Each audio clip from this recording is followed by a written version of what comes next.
back and more neutered than ever. We're beating Baldur's Gate 3 Lonewolf on Tactician, this time with our fists. Once again, this is not a full playthrough, spoiler warning, and if you liked the video, do the things. You can find the last video in the annotation provided. Who are you? So we could be insane and pick some random class, but I have some self-respect, so we'll be playing Monk. And as you may know, monks have some great bonuses with unarmed attacks, so it's a simple pick. Our character will be a member of Orpheus' bodyguard, captured by a mind flayer ship. We pretend like we don't know anything to the Emperor, but we already know our mission. Secretly, we'll strive to get the orphic hammer and free our true leader from captivity.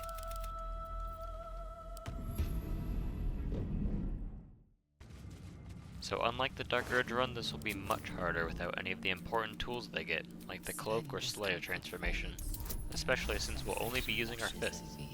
Now we won't play like maniacs as before, but we will have to remove our party members from this plane of existence.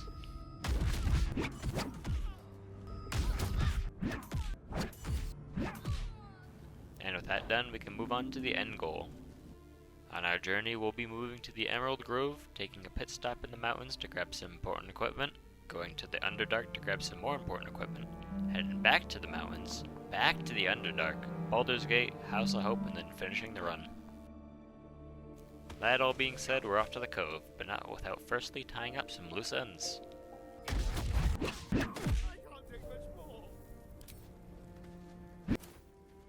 We also stumble upon another random dead guy, which we ignore.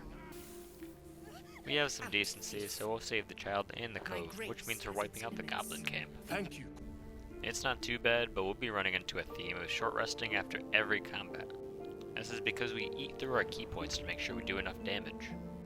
Key points are restored every short rest and are used for a variety of monk abilities, like the ability to stagger enemies or to disengage as a bonus action. We can bait one of the bosses into the side room and deal with her easily. We can just throw Minthara in the pit, but the last boss is a lot more difficult. He has the ability to rage and destroy our health bar in moments. Luckily, we can recruit some spiders and keep him off the high ground with one of our key abilities push and finish him off. Now, we're a proud Githyanki. One parasite in our heads is bad enough. I refuse to add more, meaning no mind flayer abilities at this run. Maybe Volo can help us. Tap, tap, stab. Terribly sorry, my friend. Ta. Okay, Volo didn't help for shit. Piece of shit. Piece of shit book. He gave us his eye though, which will help later with seeing invisible enemies. Namely, where we're headed next, Aunt Ethel. We also stopped by this island over here to pick up the Sparkle Hands, which will help a lot throughout the run. Now we can easily shove her in the pit, but we really want that stat boost if we can get it. This is footage from my live stream. Normally Mayrina can see you when you try to sneak up to Auntie, but thanks to this little trick we can use Githyanki Psionics to hit the switch, making her run the other way. We can now see Aunt Ethel with our cool eye, and we smack her nearly dead in one round. There's a crit in there.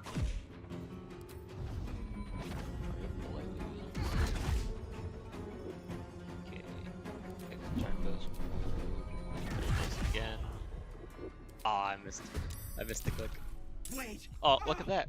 Wait just Bada bing. She did not get a second this time. She got no chance. With that out of the way, we get our reward.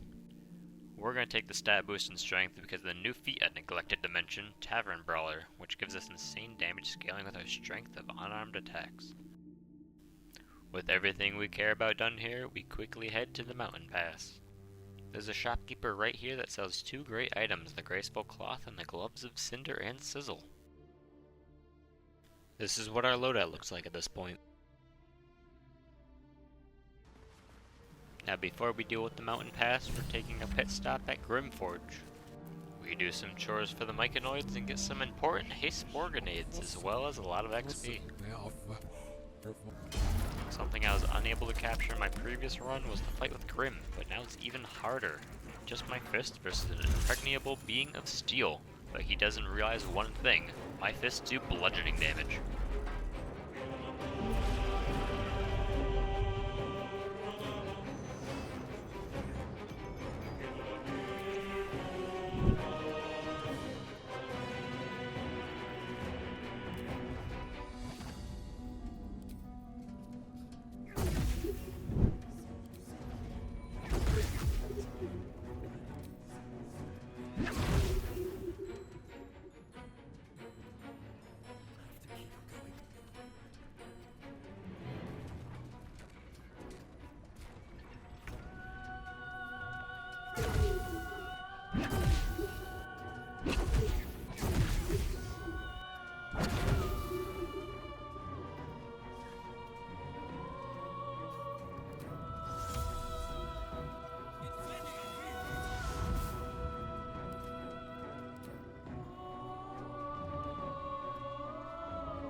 We do this for no other reason than spite.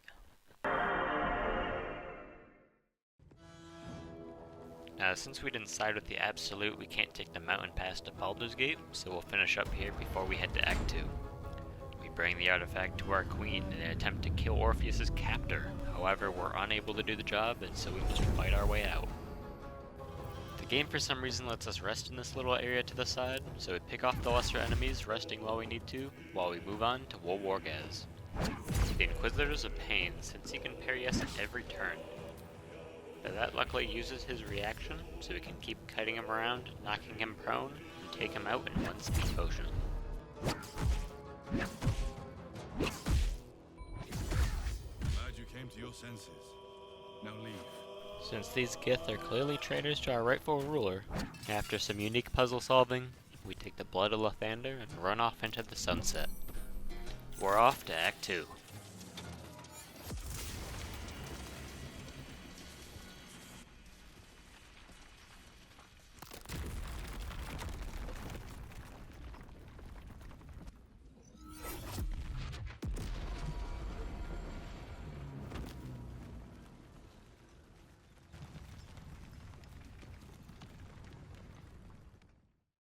To those still watching the video, thanks for watching it this far, it really means a lot.